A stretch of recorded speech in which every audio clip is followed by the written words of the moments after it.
Hello guys, welcome back to sociology classes. In this video I am going to discuss very important topic, that is Emile Durkheim. Okay, I will discuss about the topic the Emile Durkheim. So without wasting much time in discussion, we should start this video on this stanza Emile Durkheim. Okay, let's we start this video on this topic Emile Durkheim.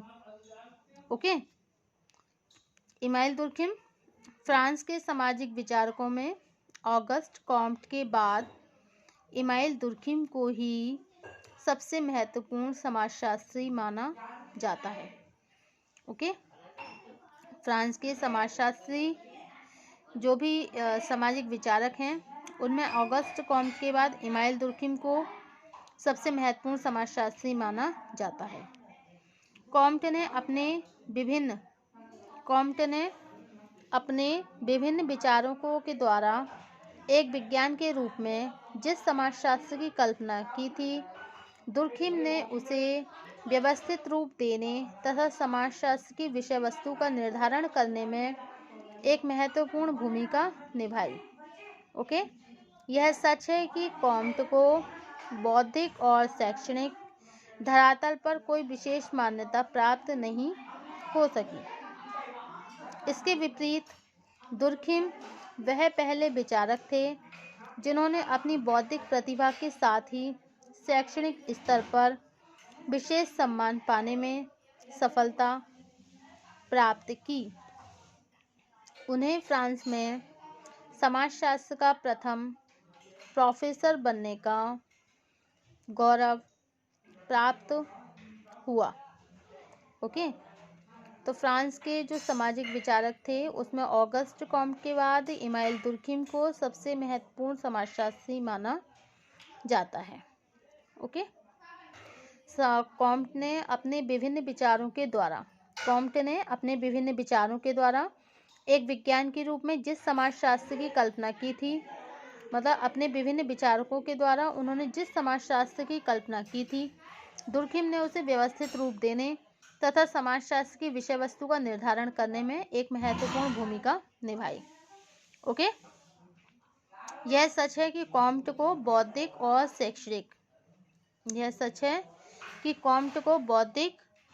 शैक्षणिक धरातल पर कोई विशेष मान्यता प्राप्त नहीं हो सकी। इसके विपरीत दुर्खिम वह पहले विचारक थे जिन्होंने अपनी बौद्धिक प्रतिभा के साथ ही शैक्षणिक स्तर पर विशेष सम्मान पाने में सफलता प्राप्त करी। मतलब ये सबसे ज़्यादा बुद्धि की प्रतिभा, अपनी बौद्धिक प्रतिभा के लिए धनी थे। कौन? Email Durkheim. इनकी जो बौद्धिक प्रतिभा थी वो बहुत ज़्यादा प्रतिभा के धनी थे और विशेष सम्मान पाने में इन्होंने शिक्षा के स्तर में भी, मतलब एजुकेशनल क्षेत्र में भी इन्होंने विशेष सम्मान पाने में भी बहुत सफलता प्राप्त करी। ओके, और इन्हें फ्रांस में समाजशास्त्र के, मतलब फ्रांस में ये सोशियोलॉजी के फर्स्ट प्रोफेसर बने थे और ये फर्स्ट प्रोफेसर बनने का जो गौरव प्राप्त हुआ था वो इमाइल दुर्खिम ही थे जो कि फ्रांस से बिलोंग करते थे। ओके, तो फ्रांस के सभी विचारकों में ऑगस्ट कॉम्ट के बाद इमाइल दुर्खिम को ही सबसे महत्वपूर्ण समाजशास्त्री माना जाता है। ओके,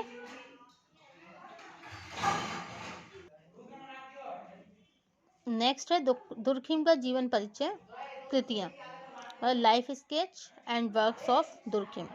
ओके, इमाइल दुर्खिम का जन्म कब हुआ था?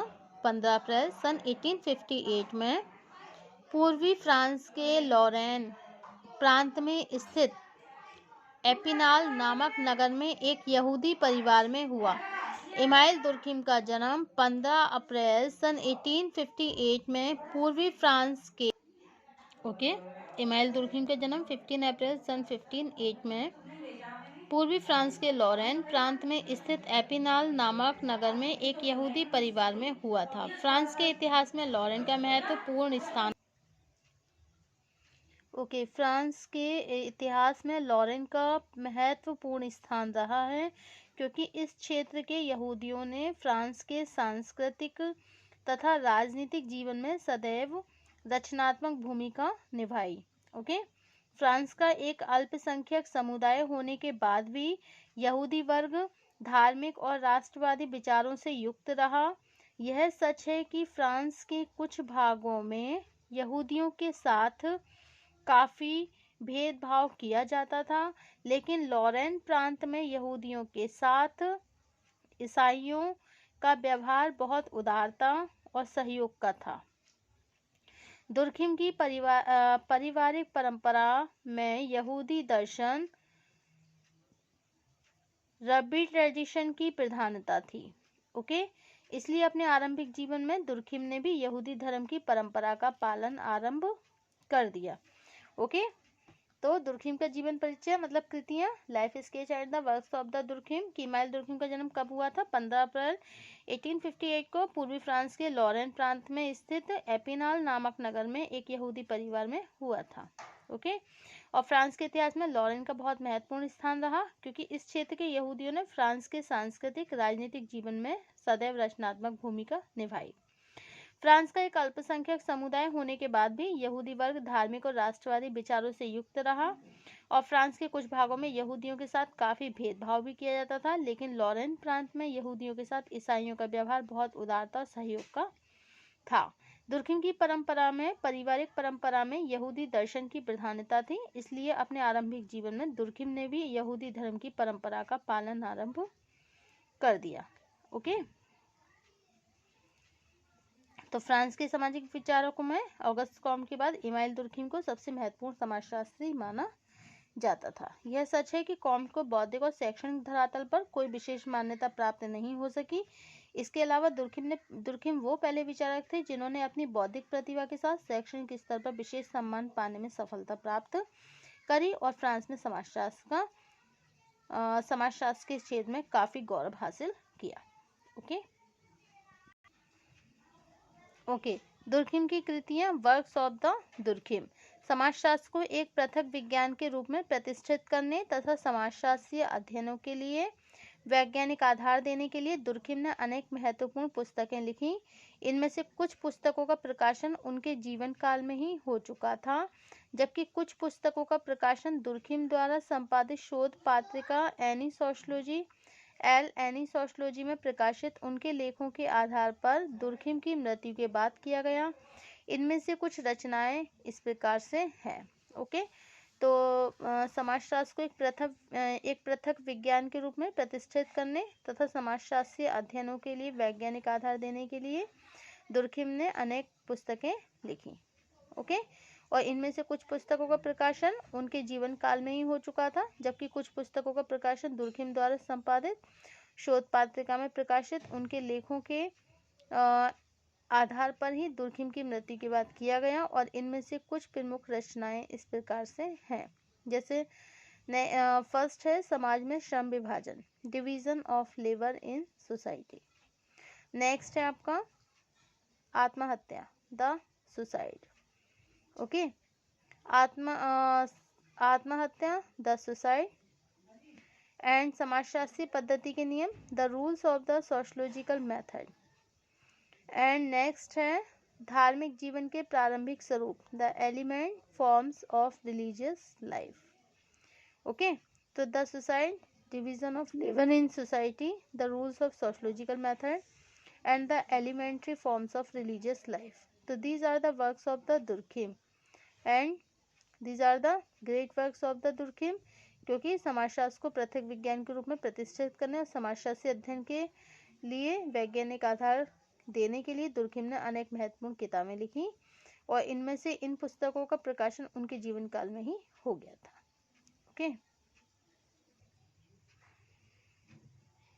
ओके, दुर्खिम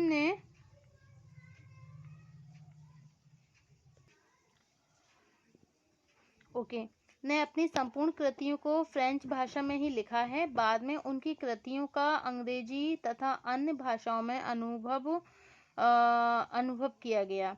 ओके, कुछ पुस्तकों का प्रकाशन उनके जीवन काल में ही हो चुका था, किंतु कुछ पुस्तकों का प्रकाशन दुर्खिम द्वारा संपादित शोध पत्रिका एल एनी सोशियोलॉजी में प्रकाशित लेखों के आधार पर उनकी मृत्यु के पश्चात किया गया, और उनकी कृतियां इस प्रकार से हैं।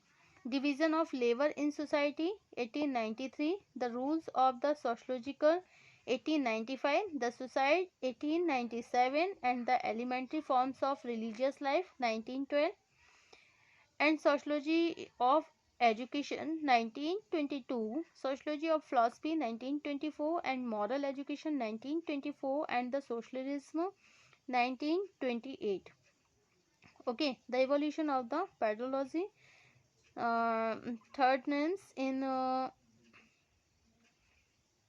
18th. Okay, so these are the यही इनकी रचनाएं हैं. These are the works of the Durkheim.